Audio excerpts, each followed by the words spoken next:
I am talking about the indescribable gift of God to all mankind. Jesus, you have heard the name Jesus. Some of you say he's a prophet because that's what your religion told you. Jesus is not a prophet. The word of God says he's indescribable. Jesus is indescribable. So stop calling him prophet. You are fooling yourself. He's indescribable. The indescribable gift of God to all mankind. To the blind, he became a sight giver. How would a blind man who received sight from Jesus describe him? What about the cripple who first started walking by the command of Jesus? How would he describe Jesus? What about those who have died? Those who died and Jesus brought them back to life. How would they describe Jesus? A man was crippled by disease and sicknesses, and the friends brought him to Jesus. Friends brought him to Jesus. They were expecting Jesus to heal their crippled friend, but Jesus said, "Your sins have been forgiven."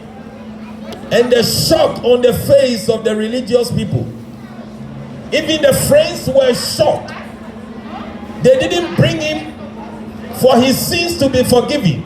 They brought him so that his feet will be restored. And then Jesus said, "Your sins have been forgiven. Now rise up and walk."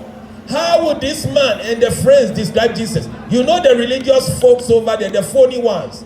There are many of you, you are religious, you are phony. You don't know Jesus. They said, "What manner of man is this that he forgives sin?" Please listen. The religious said, "What manner of man is this that he forgives sin?" And they said something, I love that. Even the religious said, "Only God forgives sin." Now, so how would they describe Jesus? They said, only God forgives sins. The religious said, only God forgives sins. So how would the religious people describe Jesus?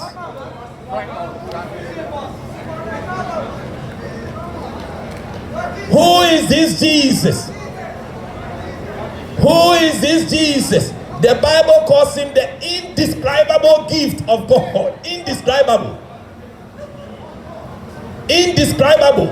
You cannot describe Jesus. He will be to you whatever your need is, but he's more than that. Come on, those of you who are arguing about the deity of Jesus, whether he's God or not, stop those nonsense.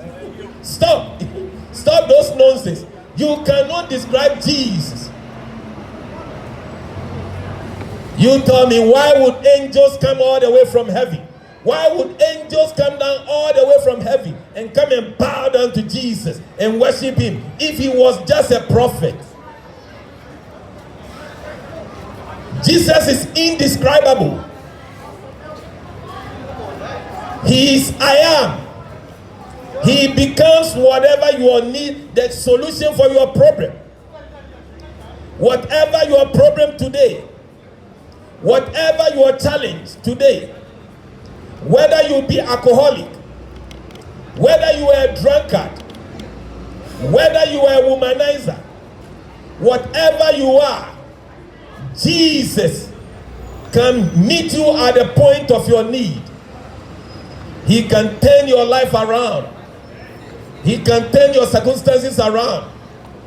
He can become the solution to your problem. So how do you describe Jesus?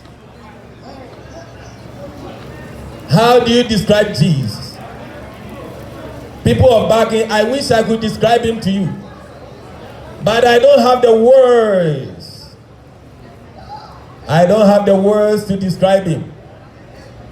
Because when you pick the Bible from Genesis to Revelation, Jesus is different in every one of the Bible books. How do you describe such a personality? He said, I am the living water. I am the water that Israel drank from the rock. I am the rock that followed them. Can you imagine? When Israel left Egypt and they were going to the promised land, they didn't know there was a rock following them. But at the point when they need water to drink, they went to Moses. They said, Moses, we need water. And Moses went to God. And God said, watch that rock over there. You see that rock over there?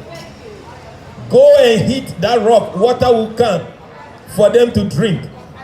Moses did that, and water came from the rock, and they drank. But the Bible tells us that Jesus is the rock from which they drank. The rock followed them. Wow. Amazing, isn't it? Do you know this Jesus? He's indescribable. Nobody can describe him. Everybody would describe Jesus differently. What is Jesus to you?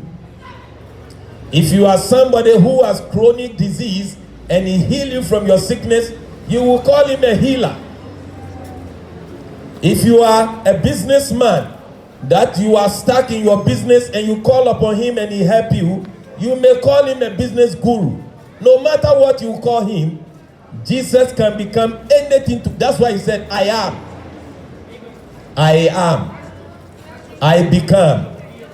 In the beginning was the Word, and the Word was with God, and the Word was God, and the Word became flesh. The Word of God became flesh.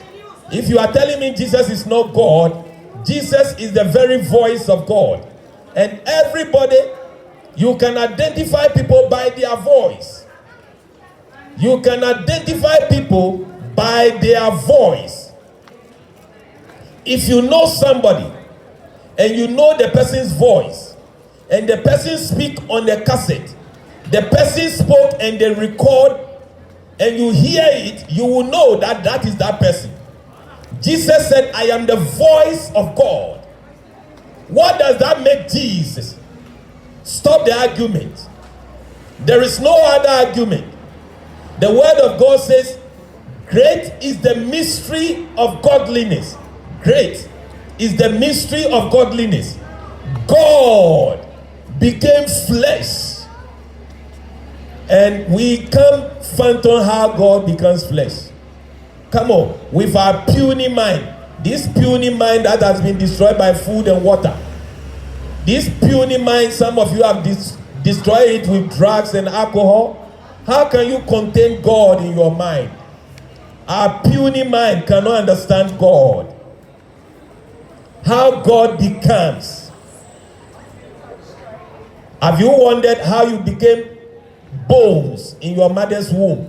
You started a little fetus. Then you grow nose. You grew nose and mouth and eyes and spinal cord. Do you know how you became bone? Do you know how you developed nose in your mother's womb? There are mysteries you don't understand, but you don't ask questions. When it comes to godliness, then your wide mind begin to ask unnecessary questions. Jesus is indescribable. I don't think I will be able to describe who Jesus is to you this afternoon. But whatever your circumstances is, you can know Jesus by your circumstances. If you call upon him, he will reveal himself to you in a unique way. If you call upon Jesus in your circumstances, he will reveal himself to you in a unique way. That's Jesus. So stop the argument. Stop the unnecessary argument. He came to save you. Jesus said, for I have come to seek and to save the lost. Jesus is a seeker of lost people. He's a savior of lost people. And he came to seek you. This afternoon, he has sent me to this bus stop to tell you that he's still seeking for you. He's still searching for you. Jesus has been looking to save you. Jesus has been looking to save all of you. But we are going about our life carelessly, ignorantly, and will continue in our sins and die in our sins.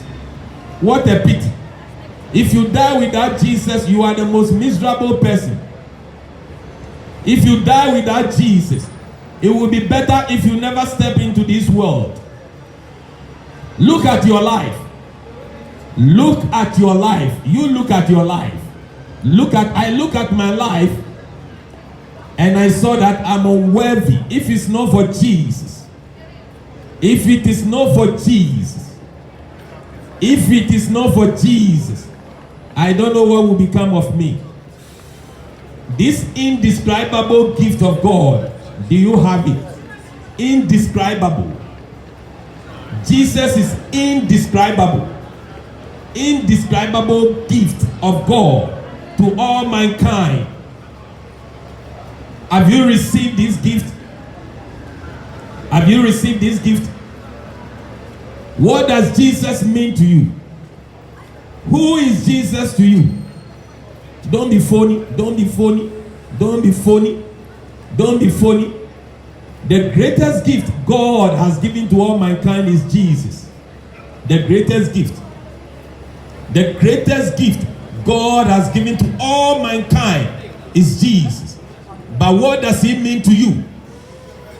Who is Jesus to you? Some say he's a prophet. You are phony. Who is Jesus? Who is this Jesus to you? His very name is I am. He said before Abraham. And the religious people were freaked when Jesus said before Abraham I was. They were shocked because they are humans. Their brains are puny. They can't fathom. Even though they claim to be religious teachers, they don't know their left from right. Jesus asked them questions and they can't answer.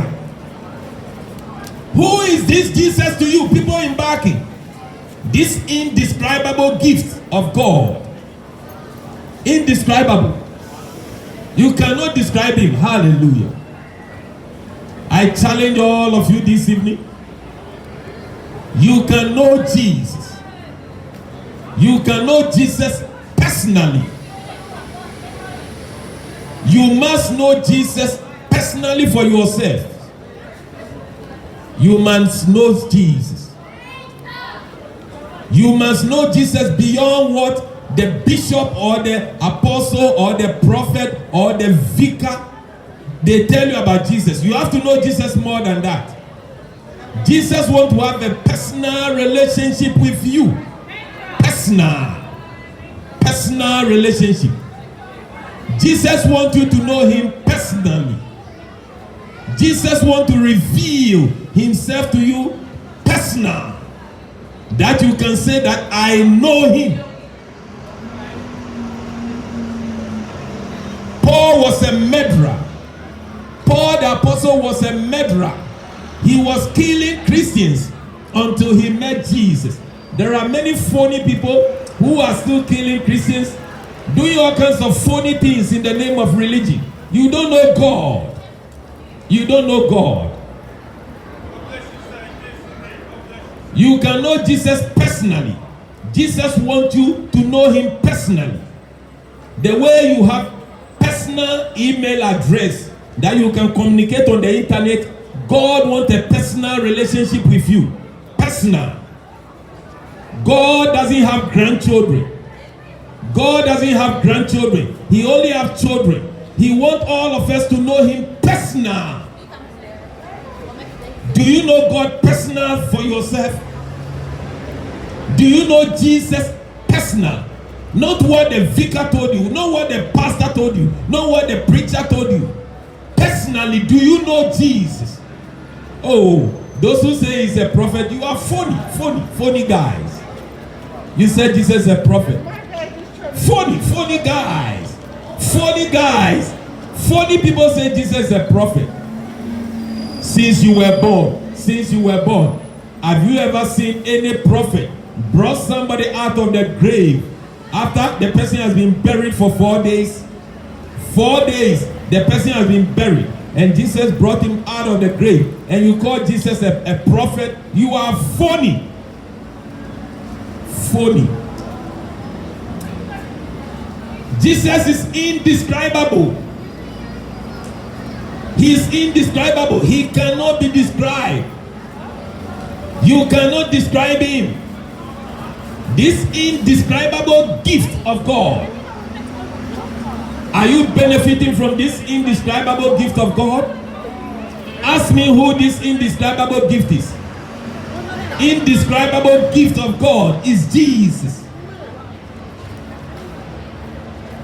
Turn to him and live. Turn to Jesus. Turn to Jesus and live. There is hope for your soul. Look at this nation. Look at this nation. Look at United Kingdom. They started with God, but as time went on, they deviated from God. They took the word of God out of their schools. Since they took the word of God out of their schools and the public, look at what is happening in United Kingdom. Anywhere they take the word of God out of the nation, what those nations?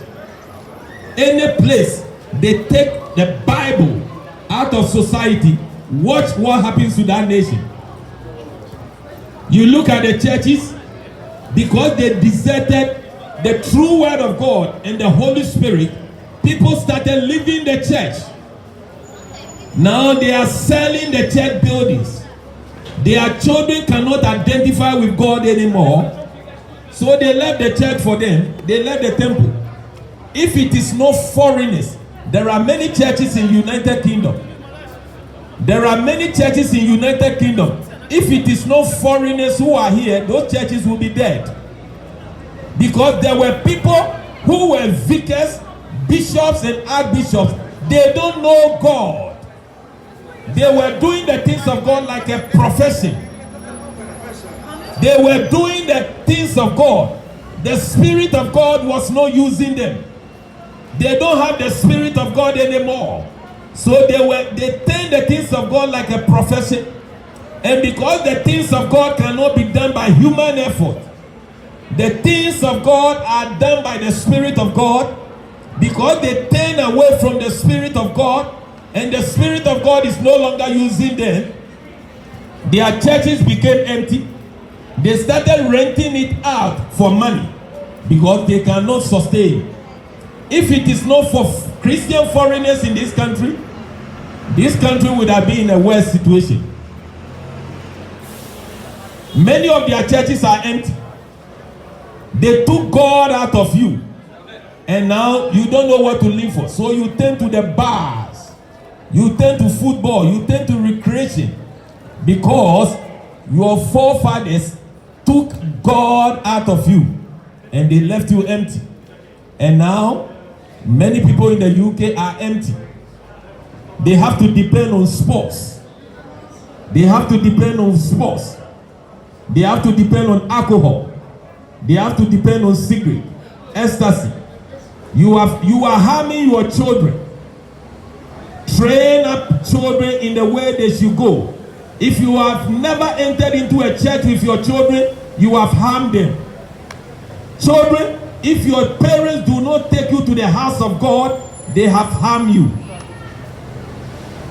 If they take you to the football parks, but they don't take you to church, they have done the worst damage to you. They have damaged you. The truth must be said. When you take God out of society, you produce monsters. When God was in this society, there were not many prisons. When God is in the midst of people, you won't see prisons. But because they took God out of the society, they took the knowledge of God out of you, there were many more crime. There are CCTV everywhere. Now security companies begin to make money because people became more thieves, and even every shop now has CCTV because nobody is safe. Where the kingdom of God is, there is peace. Children, return to God. Forget about your parents who deserted God. Look at their lives. You live in the house with them. Look at their rage. Look at their fury. Look at their words, their language. Look at how they swear. Look at their lives. Forsake this kind of life and turn to God. Turn to God and have life. Turn to God. United Kingdom, you should thank God for foreign Christians who have come to your country. If not, your country will be dead by now. Turn to God. Now, to my fellow foreign Christians who are in this country, don't ever think you are safe. Don't think you are safe. The same way the English people, the native people in this country rejected God and their church buildings are being sold. They are selling their church buildings. The same way, if we continue the same way they are doing, it will happen exactly to us. Look at their children. They have no knowledge of God. They walk naked and they don't think they are naked. God said, you are naked, but you don't see you are naked. You are poor, you don't think you are poor. You are empty, you don't think you are empty. They started living in the bars. When the word of God says a day in the house of God is better than 1,000 spent somewhere. Now let me speak to churches that have come to the diaspora and you are in the United Kingdom. You have to remember, United Kingdom is a cosmopolitan city. There are people of all walks of land that are in this country. God brought us over here to reach everybody. If you are here and doing ministry in United Kingdom and you are only reaching people of your country, you should be ashamed of yourself. This big city, there are all kinds of nationalities, and the gospel you preach cannot touch any other nationals. You cannot reach any other national apart from people from your country, and you call it growth and you are proud of it. You have failed. We have failed if our gospel cannot touch any other nationals but our own people. We have failed. It's not worth being in United Kingdom. You must well pack and go to your country. Paul said, I am a debtor both to Jewish people and to the Greeks and to barbarians. If you are a preacher today, you should be preaching to every national, not only people of your kind. Many of us, Ghanaians reaching Ghanaians, Nigerians reaching Nigerians, Congolese reaching Congolese. What a shame. What a shame. In United Kingdom, then there is no need for us to be here. And the people who we see in our church are people who are already born again. And the very people who need Jesus, the very people who need salvation, the very people God brought us here to come and save them, we are not reaching them. Yet we are proud. We sit in our churches and we dance, we entertain ourselves, and we'll be boasting that we are growing. We should be ashamed of ourselves. Beloveds, we love you. Acquaint yourself with Jesus before it's too late. Acquaint yourself. Jesus, he can become whatever your problem, your need is. He can become a solution to that. Based on your situation, he will meet you. He's indescribable. I cannot describe him to you. The Lord bless you all. We will come next week, God willing. If God keeps us alive, you will see us again. But know that Jesus cannot be described. I will not dare to describe him to you because he's indescribable. If I try to describe him to you, he might not fit into what you need. But if you meet Jesus, he will become the solution to your need. The Lord bless you all. We love you all. I'm not hard on you. I'm not mean on you. I'm speaking the truth that God has given me. Enough is enough. It's a long time we have to be truthful to ourselves. God did not bring us to the United Kingdom to come and reach our kind and our own. Stay in our churches and make noise. God brought us over here to come and reach this dying word. This dying word. This dying word. Reach every nook, every village, every city. Let's stop being phony. And what we call ministry, it's not ministry. If we are reaching our kinds, it's not ministry. It's self-built empires. We deceiving ourselves in the name of Jesus that we are doing ministry. The real ministry is reaching every nationality. The word of God says, Acts of Apostles chapter 8 from verse 4. It said, and the Christians that scattered, they went everywhere preaching Jesus everywhere they went. They preached Jesus everywhere. That's why we got the message. And then when it came to you, you have set your church to speak to only your kind. We should be ashamed of ourselves. Jesus is loving, he's caring. Jesus is indescribable. I cannot describe him to you. He's indescribable. He can meet you at the point of your need. He will become real to you based on your circumstances and your situation. No matter how they have brainwashed you about Jesus, Jesus is more than you have heard. I will not dare try to introduce Jesus to you because Jesus is indescribable. That's what the word of God says. He's indescribable. He told the Jewish people, I am the bread of life. Every one of you eats bread every day. But the bread you eat, it doesn't give you life. Jesus said, I am the bread of life. I am the source of life. He said, I am the light of the world. You pay light bill, don't you? You pay heavy light bill. But Jesus said, I am the light of the world. Even though you are living during the day and the sun is on, you are still blind. Blind. You have eyes, you can't see.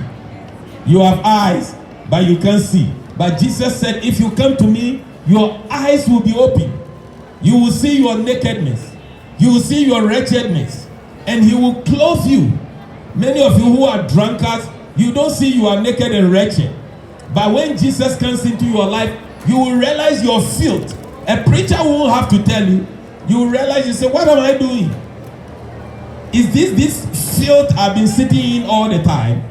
You are a chain smoker, if Jesus comes into your life, you will never touch alcohol, tobacco again. You will wonder how you stop. When Jesus comes into your life, he gives you life. He will touch you in a certain way. You will know that you have changed. I won't dare tell you what kind of changes he will cause in your life. But when you experience, nobody experiences Jesus and remains the same. Nobody ever met Jesus and remained the same. No matter, even rich people, when they met Jesus, they saw that money is not everything. Money is not everything. What we all need is Jesus. That's why God gave us Jesus. But there are some phony people. There are lots of phony people going around saying Jesus is a prophet. Phony people. They know nothing. Jesus is not a prophet. He is indescribable. He's indescribable. Jesus is indescribable. The blind man who received his sight through Jesus, how would he describe Jesus? The prostitute they were about to kill, and Jesus said, don't kill her. And Jesus said, stop. If you have never seen before, kill her. How would that prostitute describe Jesus? The woman who had 5 marriages, her marriage failed 5 times. She had 5 weddings. How many of you standing over here have even had 2 weddings? 2 weddings. 2 weddings. This woman had 5 weddings and it all failed. Ask that woman, when Jesus met her, how would she describe Jesus? If Jesus met you today, how would you describe him? He would touch you in a way you would describe him differently than I'm doing. Because Jesus, he's indescribable. The indescribable gift of God is Jesus. Because you don't know him, you have gone to school, you have learned theories, you have learned something to make a living, you think you know Jesus. Some of you think I'm philosophical. What do you call philosophical? Jesus will break your philosophy and you know nothing. He told Nicodemus, who is a religious teacher. Jesus said, Nicodemus, you want to enter into the kingdom of God, you must be born again. A whole religious teacher said, how can an old man get into my mother's womb again? Do I have to become sperm again and enter into my mother's womb and be born? Jesus is a foolish teacher. Are you a teacher? Are you a teacher and you don't know this? You are a teacher. You have gone to school. You say you are intelligent. And we tell you about Jesus and you can't understand. Jesus is indescribable. Stop trying to describe him. I don't believe that. Jesus is indescribable. Whether you believe it or not, it doesn't change. He's the only one who stretched his hands and he told them, nail me, do your worst. I will go to the grave and I will come back again. You see, when Jesus comes into people's life, all of a sudden they will identify something about them and they will know something is wrong with them. Peter was so religious. Peter was a religious Jew. But when he met Jesus, the first thing he did, he confessed his sin. When people meet Jesus, the first thing you will know that you are a sinner who needs forgiveness. If you meet Jesus, you know how much filthy mouth you have. Those of you who have been swearing, you will know how filthy your mouth is. You know how much filth you have in the inside. I love Jesus. When Jesus comes into your life, everything changes. Don't tell me what change has to occur. Once you meet Jesus, something will change inside of you. The Lord bless you all. We love you. But God loves you the most. Acquaint yourself with the Almighty and you'll be at peace. The Lord bless you. In Jesus' name. I love Jesus.